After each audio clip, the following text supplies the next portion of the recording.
come to clear the air concerning my contributions, media-wise. And I'm not doing it to be famous. I am not doing it to achieve anything. Agom dena media ka uru denia. Ebe ga fono ana practice in media ga Sahara reporters. Go to Channels TV, go to AIT. Go to Voice of Nigeria. Go to CNN, go to Al Jazeera. That is where you will see. Go to Sahara reporters. That is where you will see where they are practicing media to its full cost. Instead, bad thing maka mmado. Let God use me to be a good publicity manager on my own. Willingly, voluntarily, Cambo publicity manager on my own. The reason in Jekuyabo, Amaham Iha Gemo Wameto Wamma. Okwote se kuta afana yu kubu Reverend Father Ejike Mbaka. Okwe ode onyo obona mma. My problem here is this, that nebu dike no ogono. Mboso geru no ogiro achowa dike. For years now, this man's image has been maligned on a public social media space. And nobody, no much people, even ihe di na social media bo, asegin ihe na trend keta. No verification, a man verify you will see most of the bloggers, hey, kwona there. They will start abusing that person. They will start attacking that person. Later on, revise will be the case. And the Fondibana Semo, this and that, there are too many reports against me. But I've come to clear the air concerning that reports here and there about me, this and that this thing I'm doing is too much, oh. Is it not too much? Whatever that is on social media, on a media, that is a media news, that is still what? Escalating, must be viewed on my platform, whether that person like it or not. The only thing I will not do is that to insult any person. But talking about it, I will talk about it. From social media, let me clarify the air. I have been on the media right from the days of analog, NTLC and PA, in camera. I have been under that media platform with camcorder. I have been under that media platform with a Pasonic analog video. And I've been under that media platform when I'm a photographer. I use still camera. Into your film, I'll capture you. JJ establish a film, yeah. They could print, yeah. I have been under Spectrum magazine. I have been under Admiral magazine. I have been a contribution media-wise right from the days of my little beginning. I have been a contribution in Cosmo FM when Cosmo FM was in existence. I have been on so many radio stations as FM Achibom and the rest of them. Nkemchubuko late. That is one time in ESBS. Chukwumo Obonna, that is in ESBS. I have been working hard on that media platform. And watch me. On my days in media field, I brought somebody now to that is my real life. I don't pretend. If I see a spade, I call a spade a spade. And I don't carry fake news. I say what I say is reality. No matter how painful it is. This is my calling. This is what I love doing. This is what I want to do. For those of you coming to tell me, yes, and the truth of the matter is this, when you are thinking that this person will fall into problem because he has turned out to be a mediator, or he's too vocal that he's saying the truth, mind you that if God is by that person's side, the angels of truth and the angels of guidance will safeguard and guide up. So don't wait when I will fall into problem. Now I will start calling on you, or you hear that I'm into problem. You will decide to help me or not to help me. One thing I do is, with you or without you, I must say the truth and I will survive. Coming to Reverend Father Ejike Mbaka's matter, nobody, no Jupiter in life will make me, as far as that they are fighting this man tooth and nail, As far as Nehekweka, this man, look at with this kind of scandal that is going on social media. Other bloggers will use his picture, analyze him wrongly, with full of lies, say things he has never done, things he doesn't know things about. Ekwuo makia, asikwa na ejikwe ni ogwu na ngwa akpala. And na ejikwe jidie na nka na oge asikwa na o meru nka ame nke ọzọ na ejikwe gbachiteri ya eme ya nka ame ya nke ọzọ. Ekwuo, they will say one or two negative things about him. Ogechi Njaka will talk nonsense about Father Mbaka. Nobody will reply her, nobody will talk to her. Everybody will be enjoying the flow. Even the so-called worshippers of adoration. Some of the worshippers, hefty men that can stand out. That is under this media platform. Some of them comes there for content, just to take content and go their way. Some of them comes there to receive blessing. And after that, they will start attacking the ministry of the Holy Spirit. Somebody be here no time. Weru videos na Snapchat. Sere ebe me preach na as stinginess, which you don't even know. No, the priest of God be here during the time of Big Brother Naija, Erika. He was under the atmosphere of preaching the message. He mentioned something about Erika, how Erika was arrogant. Somebody that is under the unction and the influence of the message copied the message immediately with her phone and sent it on air. Canon Adoration Ground sent it out on air. And after all these things, Ogechi Njaka Mataya says Zako has gone to Boncast, Nyambaba Boncast, sit down there, brought Father Mbaka's image, and he was talked whatever he wants.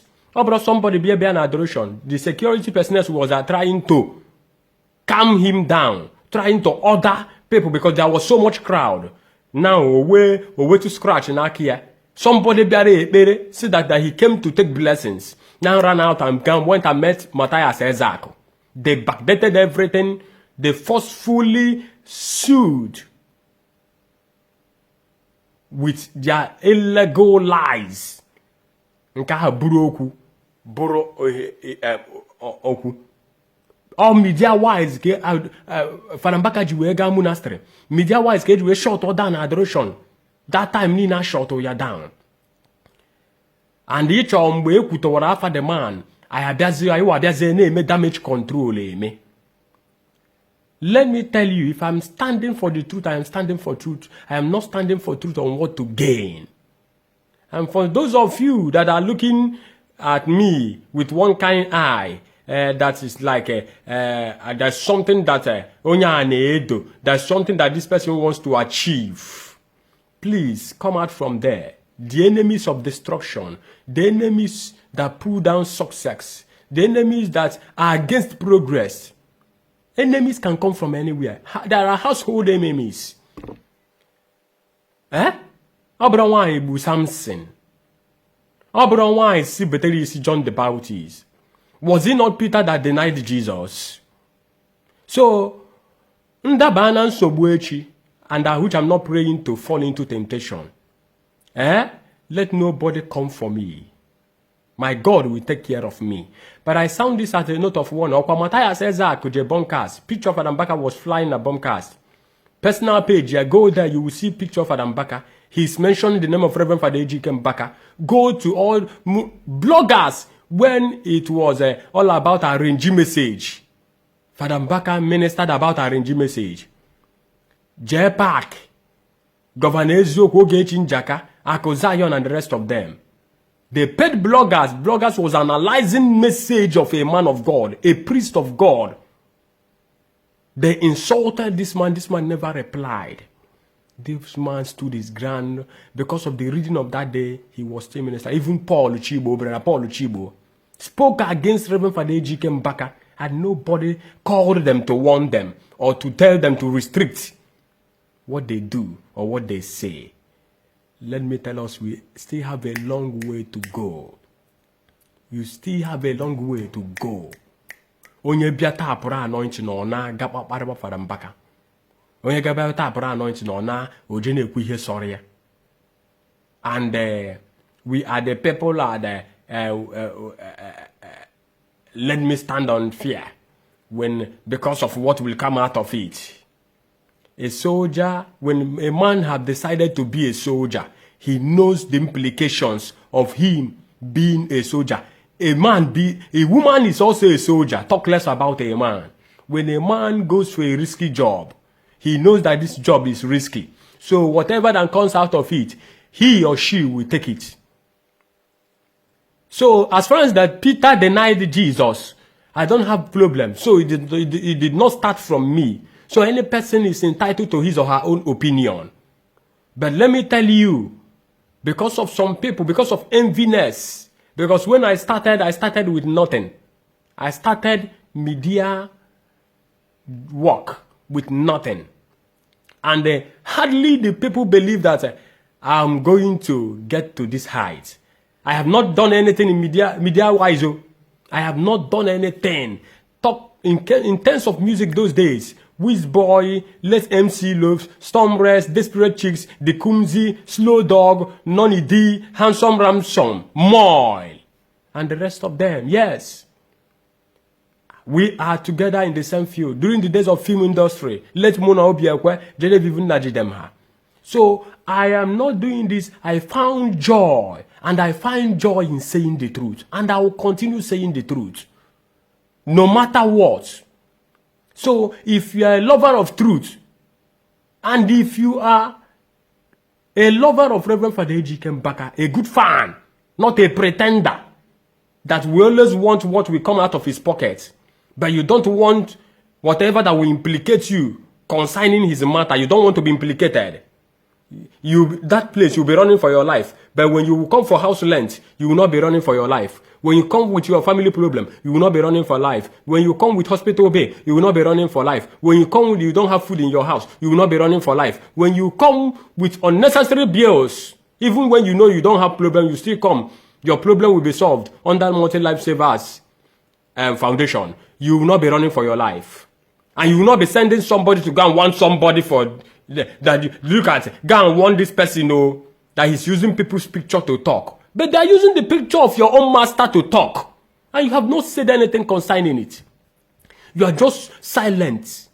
All you want is what you will achieve. Life. I don't believe in life. I believe in sincerity. If I'm standing with you and standing with you, look at Ogechi Njaka. How she stood firm and said, Mere numerane. Brother Ejike Mbaka Obi might not know how. Ministry. But she loves what Brother Ejike Mbaka Obi is doing. And she has been standing for him. Likewise, like Ezugo Global. You go to a Bemonso ministry. You go to Paul and Emche ministry. But where I see despisation is among, I don't know what to call them. I don't know what to call them. Some of them that comes right from that place, we just go some certain loopholes. Na adoration ministry. On. Just to record what will happen. For you to go out there to go and give wrong information concerning somebody. And you think that it will just end there. That the life is all about enjoyment. Some of you people there coming in that ground. Some enemies will come plant their agents. They will come close, come and make friends. Enter 1 or 2 ministries. Enter security, enter a sub or enter steward or enter, come in 1 or 2 places and enter usher, enter a swimmer. Just to gain people's attention. From there, he or she will be getting information on what to do, on what to say. Tomorrow you come out on media platform, you will see one thing against Reverend Father Ejike Mbaka. Everybody will start running around. And you people psychophantly will be coming to his face to show yourself, hey, we heard that this thing happened, we heard that this thing happened, we heard that this thing happened. Why can't we come out and start telling people the truth? That most of the thing, they're almost 99.9% of what they are saying about this man is lies. They have never said anything good concerning this man. Ye niile ọ na-eme bụ ihe ọma. Charity niile ọ na-eme. People niile a na-enyere aka ndị niile si through him na heal na agwọ ọrịa. A na-amazi aka. Na-amazi ndị nke Chineke aka. Nobody there is to speak for them. Ebe ka efu Chukwu ọ Chukwu ga-abịa kwuchitere ha ọnụ ha. God, nobody have ever seen God. God is in a secret place. The reason why God gave us mouth, he says, say the truth and the truth shall set you free. Say the truth. How many of us have stand for the truth? None of us have stood up for the truth. Everybody is running away.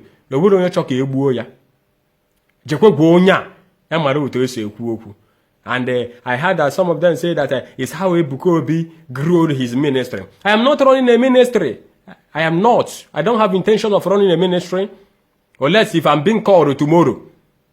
If I'm being called, let God that called me establish my own anointing for him to announce me. That is if. I will. So some of the people that now call us capital way back. So don't be an anti-adorer. Don't be a pretender. Just because name and I name charity, whenever you come to say one or two nonsense, I put up ego buyegi. You guard the back. A pondinke or the gaga put an honey puzzle, or handins and do believe and then go say buputo we are, or one on your honey buputezio we are. Silly.